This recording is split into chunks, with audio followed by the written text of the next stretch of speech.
comment faites-vous pour briser l'isolement? Alors ça, évidemment, c'est une question toujours assez délicate. Alors, ce que je fais, c'est que d'emblée, je leur demande de créer des groupes de travail. Alors c'est vrai que c'est pas toujours facile parce que souvent ce sont des étudiants qui se connaissent pas forcément au début d'un cours, mais je les encourage toujours en utilisant un des forums d'ailleurs, à se présenter, à faire part non seulement de leur centre d'intérêt, parce que c'est aussi important pour avoir envie de travailler avec quelqu'un, de voir que finalement une personne peut présenter des centres d'intérêt similaires.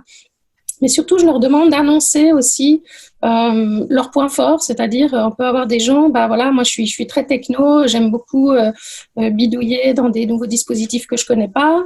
Il y a d'autres gens qui ont des bonnes capacités d'organisation. Il y a des personnes qui aiment écrire, par exemple, d'autres qui aiment faire de la recherche d'informations. Donc je les encourage aussi à se présenter en mettant en avant un certain nombre de compétences que je liste à l'avance. Et puis je les amène assez rapidement, en général au bout de la 2e ou 3e semaine de cours, à former des groupes.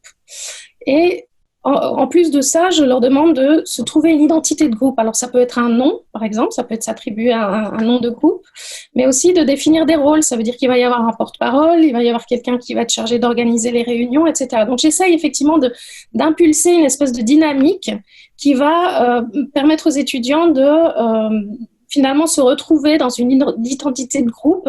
Alors bon, voilà, encore une fois, c'est une alchimie qui est assez délicate, c'est quelque chose qu'on peut encourager, qu'on peut accompagner, mais il n'y a pas de miracle non plus. Parfois ça parfois ça prend pas, mais en tout cas c'est une bonne façon dès le départ de donner une impulsion qui soit une impulsion collective, qui fait que, d'autant plus quand on travaille à distance, permet effectivement de recréer une petite cellule au sein d'un ensemble un petit peu plus grand.